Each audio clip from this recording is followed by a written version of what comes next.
Look at that gorgeous blue sky. So sweet and gorgeous. I mean, the weather was just trying to kill us not long ago, and here we have this beautiful weather.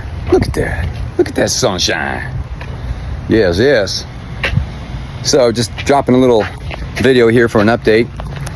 We got a lot on our plate this week, getting back to normal. I am home in my place, and as you can see, everything's looking pretty good.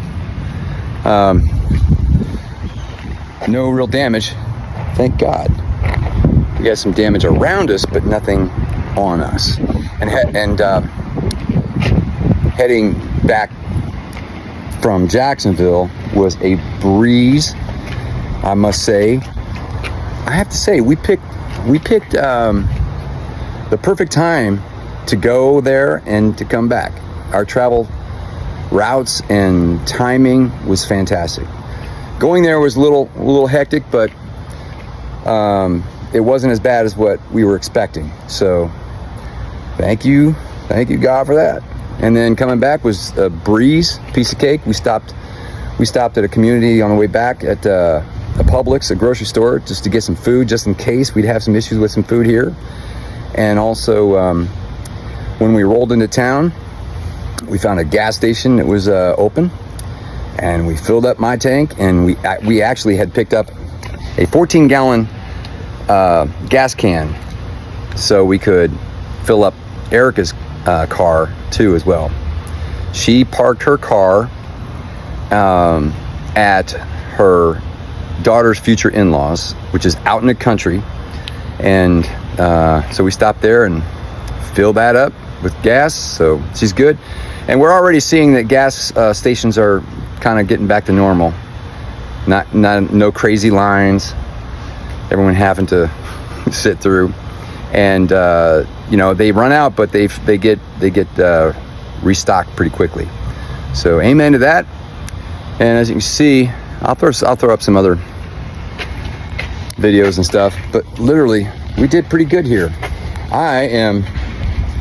I just had some stuff. This is part of my studio gear that I had in tubs, stored at a friend's house, which was way east. Actually, that one was stored in Erica's car, because her car was staying, and so that was several miles east.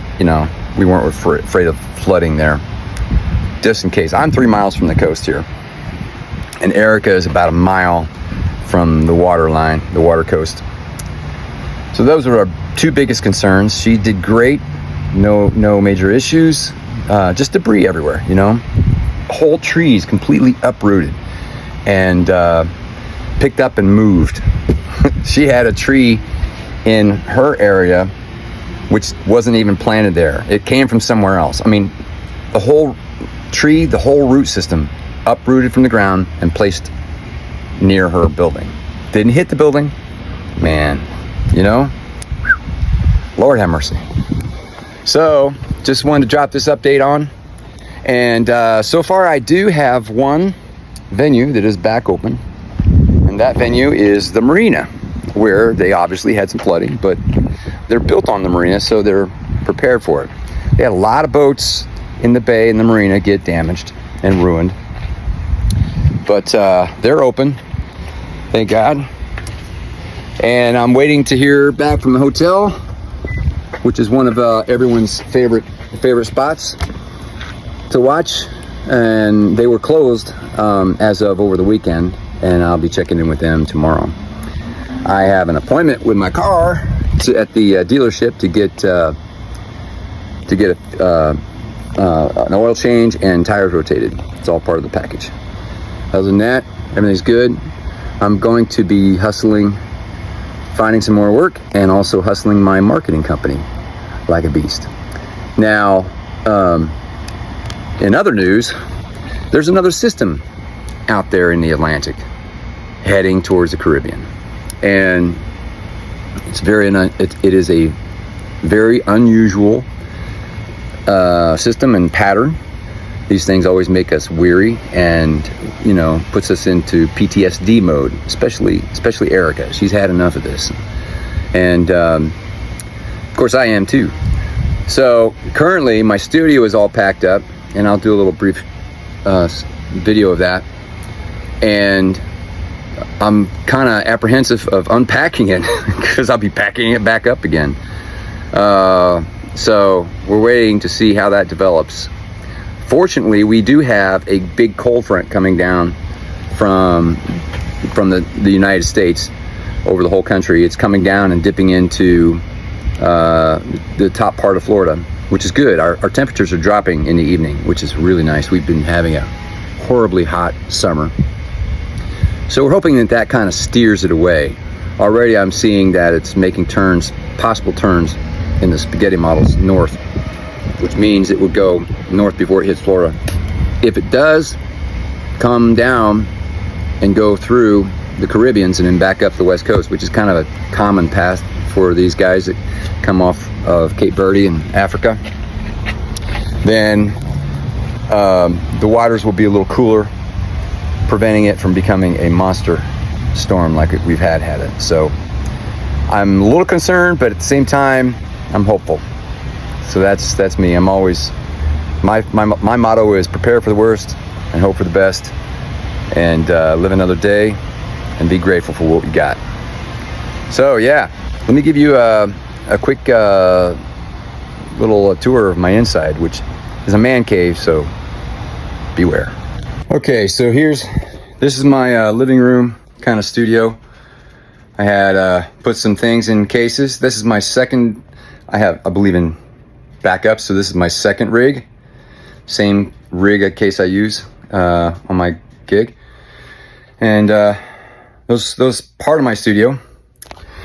Let's go in here to my other studio. This is my studio room. As you can see, I've got a really cool studio desk, which you've probably seen in some videos. I've got my lights in there. I got my big screen. I've got 2 big screens for my studio. And yeah, so everything, hold on, let me give you a front shot. So everything has been removed from my studio desk, except for a couple things that I don't really use anymore. On my racks are empty. All my important gear, those devices over there, I really don't use anymore. So I thought if I lose them, all right, it's all right. And everything's in these tubs, all bundled up, ready to go. These are some amps that, you know, the bottom amp is an old SWR bass amp, which doesn't really work very well anymore. So if it got flooded, so what? I really love that amp, but it hasn't been working very well. That's an old Fender Vibrolux revamped by that gentleman, Doug Hoffman. He's a great guy. And this is a Vox amp that I bought from Mark, my buddy Mark. Yeah, so this is the studio. My guitars, I had to pack them all up into their cases. And as you can see, that sits on that's a vent that comes in from my apartment. I don't own, I rent, but anyway, so that's kind of where all my guitars are. All packed up, most of them. And then I have a couple others that I took with me and made sure they were safe. So my main concern during this hurricane was that this is an abandoned lot in front of us. And all these old trees could easily uproot and just come right over and crash on a roof. And that's a bad thing. However, so most of those, well, we have some pine trees. Pine trees typically are very weak in their root foundation, but the oak trees typically have a good root foundation, and they'll withstand some heavy winds. But that was our biggest concern. But I've got this big building behind me, right? So that's my building, and that's this other building. Through all the storms that I've lived through here, that guy, this thing right here, has been a great wind barrier for us. So that was my stroke of luck here. Been very grateful for it. And in fact, my neighbor, who lives right there across the way, where do you see? Yeah, this guy right here. right across the way. We have 2 triplexes next to each other. He stayed, and so I got a play-by-play text message from him during the storm. It was pretty frightening for him.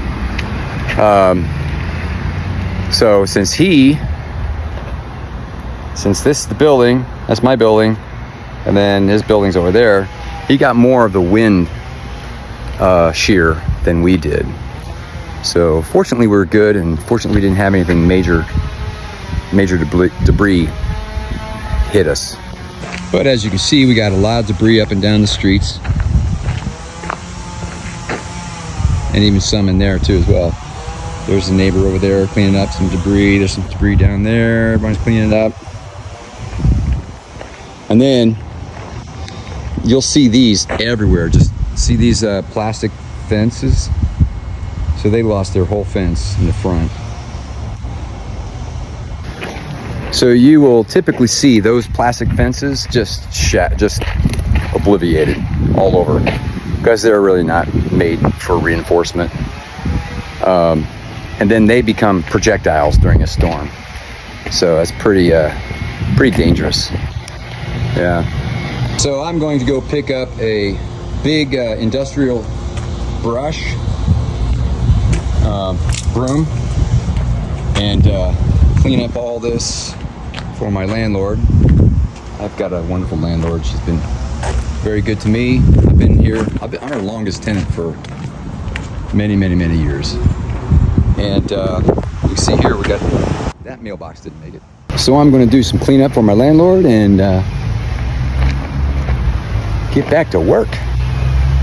So while I've got everything in boxes and tubs, I'm going to do some serious house cleaning up, reorganizing, get this studio more vamped to do more things, so I can do some live streaming with you all. A little cleanup is necessary, you know? Sometimes moments like this, you take advantage and purge your life. Purge your life of the things that you don't need. Because when you're running from the storm and you realize, I can't take all this with me. What do I really need? What's important to me?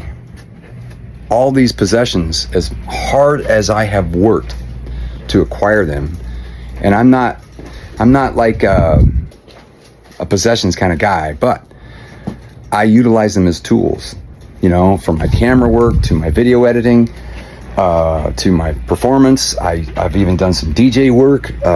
So all those tools and you know, things that we buy, they're very valuable, right? But then you also accumulate a lot of things that you don't really need, just because you're in the momentum of acquiring things. And then there has to be a time when you let it go. So that's what I'm going to be working on this week. Letting go and purging and getting ready for the other storm if it does come. If it doesn't, then I'm ready to rock it. I'm ready for a killer season. I'm going to make it a killer season and look forward to bringing more music for you. And I want to be doing some writing. That's where it's at. Love you all. Thank you so much for your support, and I look forward to our next live. Definitely Thursday, hopefully Tuesday, tomorrow. I'll let you know. I will schedule the live so you can all follow and be ready. Catch you. Peace.